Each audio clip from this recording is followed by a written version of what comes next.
and she didn't put up with anything with him, but I never saw her address a child that she wasn't smiling.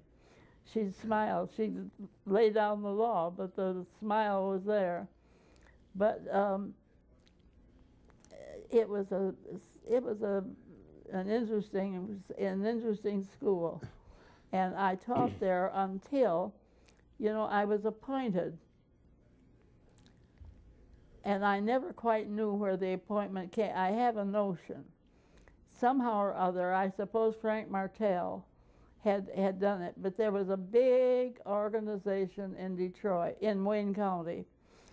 And people, all the mayors were there, Orville Hubbard and all the crowd were all there. And then the people they selected, certain department heads and so on, and for some reason or other, I ended up on that outfit. And I ended up, I was dissatisfied because every time you went to the meeting, they handed you a sheet of paper, and that told you what you were going to do all day during the meeting. It told you about all the issues that were coming up. You didn't have any time to digest them. All you could do was read them and then vote on them. And it wasn't quite as bad as Jimmy Hoffa, who put the thumb up and you voted no, and the thumb down and you voted yes. But at least you knew what you were supposed to do, depending on who sent you.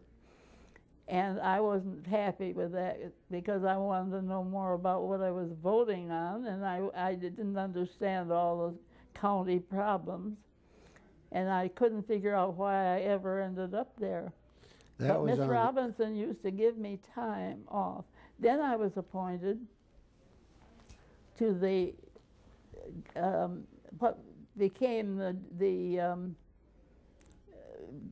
home for delinquent boys. Yes. Supposedly it was for delinquent children, but most of them were boys.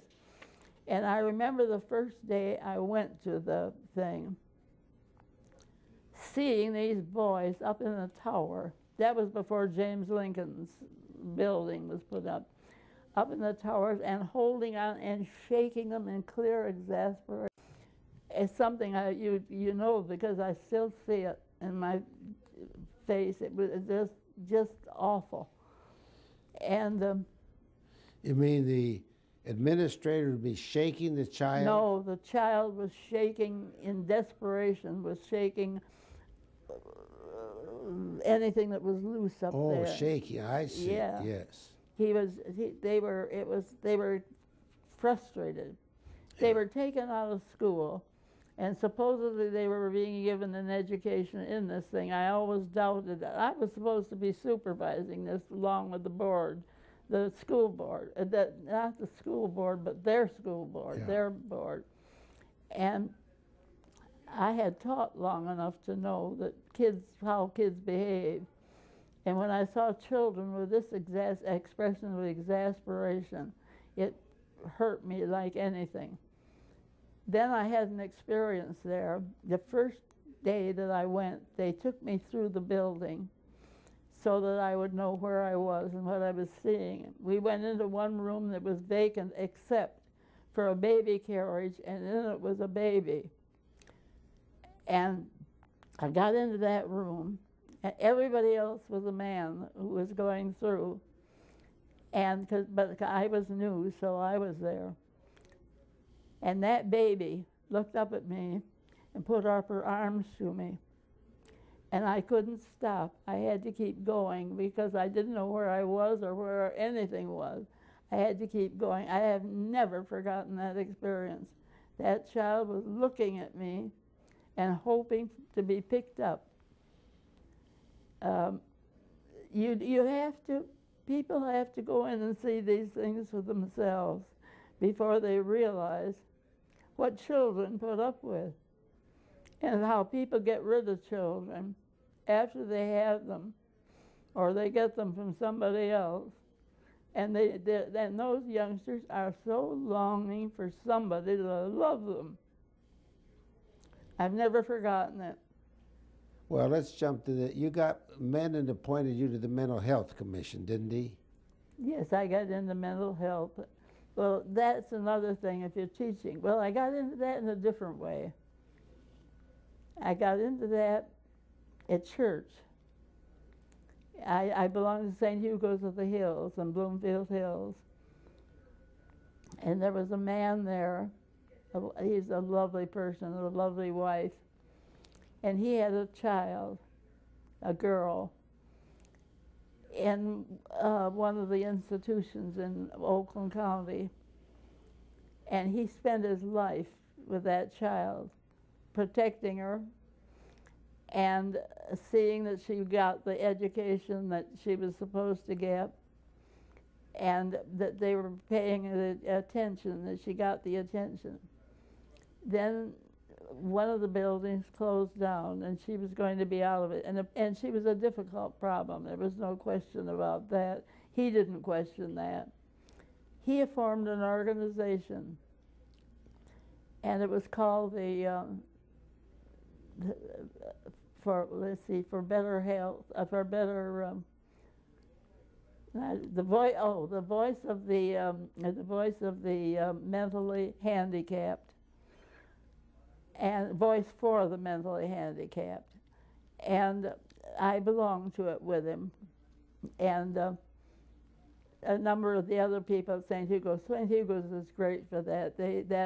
That's a very wealthy parish, but boy, what the people put into it, what they do for it. And we worked and worked and worked, and we did get a home. We finally found a home, and we got a home for these children that we felt we could run properly. We got it, and we got people in it. We had successes and we had failures, but we accomplished a lot. There was no question about that. And then, of course, I moved. I moved away from St. Hugo's. And, but I never lost my interest in the mentally handicapped, because the fathers and mothers of those people give of their lives. It's almost unbelievable what those people do to see that their children can be taken care of. And of course the children are so misunderstood by people who aren't educated to know what mental illness is all about. I learned, I didn't know much about it. I had mentally children who were mentally not gifted, certainly, but handicapped.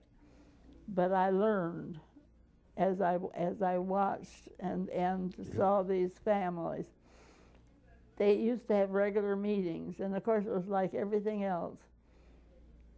Some people would come in for what they could get out of it. Some people came in for what they could get for their own children, but they weren't concerned about the others. Other people came in completely absorbed in the problem of mental health and doing something about it.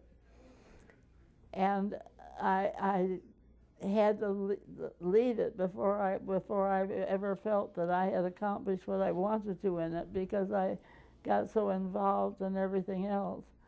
But and I didn't have anybody who was close to me who was mentally having difficulties. But it's a great education for anybody. Let's back up a minute now. In Hastings, the students were almost all black or African American. Hastings School. Oh yes. Then how about Jefferson? Was that an integrated school? Jefferson they came from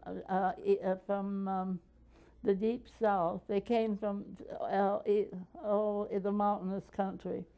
Yeah. Hillbillies. Pardon? Hillbillies. Yes, they were Tennessee, hillbillies. Kentucky. They were the hillbillies, and then then the blacks came in directly from the south. And but Miss Robinson was wonderful, because she wouldn't take any fooling on race business. Everybody, the teachers and the students and the workers, the janitors and everybody else, had to be concerned about teaching these people to get along together. They had to learn to live